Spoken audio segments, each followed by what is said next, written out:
Dans les affaires, dans l'industrie et dans la vie, plus vous prenez de la hauteur, plus votre vision devient claire.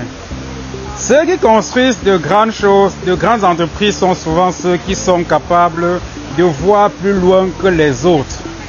Alors, aujourd'hui, nous allons observer New York d'en haut, mais surtout essayer de comprendre ce qui fait la force économique de cette ville et de ce pays.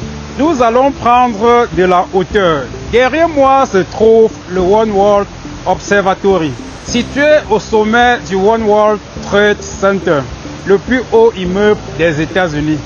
Mais cette visite ne consiste pas seulement à admirer New York depuis des centaines de mètres d'altitude. Suivez-moi.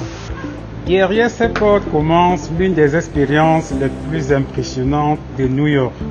Dans quelques minutes, nous serons à plus de 380 mètres au-dessus du sol. Et depuis ce sommet, nous allons parler d'industrie, d'entrepreneuriat et de projets. Top, c'est parti! Voilà la différence entre subir une crise et créer de la richesse. Regardez cette vue. Nous sommes au sommet du One World Observatory, à plus de 400 mètres de hauteur. Ici, les États-Unis n'ont pas seulement reconstruit un immeuble, ils ont transformé un lieu de destruction en un puissant moteur économique qui attire chaque année des millions de visiteurs. La plateforme d'observation située au 102e étage du One World Trade Center. Ils sont ici d'une vue panoramique à 360 degrés sur New York.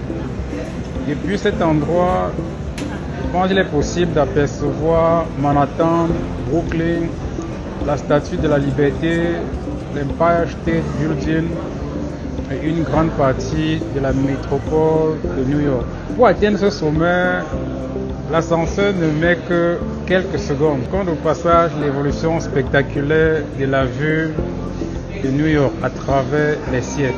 Pourtant, il y a 25 ans, cet endroit était le symbole de l'une des plus grandes tragédies de l'histoire moderne, le 11 septembre 2001. Beaucoup de pays auraient simplement reconstruit ce qui existait auparavant. Mais les États-Unis ont fait autre chose.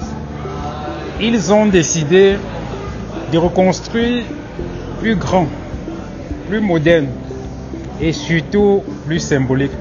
À la place des anciennes tours est né le One World Trade Center. Aujourd'hui, l'un des immeubles les plus emblématiques du monde. Mais derrière ce bâtiment se cache surtout une logique économique. Chaque visiteur paye son billet pour monter ici. On parle d'au moins $70. Les restaurants, les cafés, les boutiques, les bureaux et les activités touristiques génèrent chaque année des centaines de millions de dollars. Autrement dit, les Américains n'ont pas seulement reconstruit un bâtiment, ils ont reconstruit un moteur économique. Ils savent bien le faire.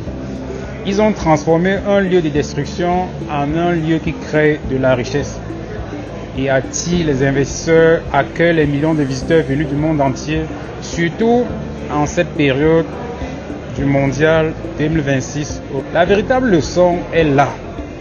Une grande puissance ne se définit pas par l'absence d'épreuves. De la même manière qu'une grande personne ne se définit pas par l'absence d'épreuves.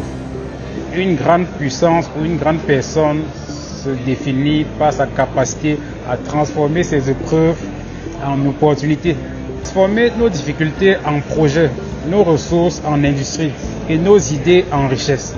Ici, à New York, le message est clair. On peut détruire les bâtiments. On ne détruit pas la capacité d'un peuple à reconstruire. Donc, on peut vous détruire, mais on ne devrait pas détruire votre capacité à vous reconstruire.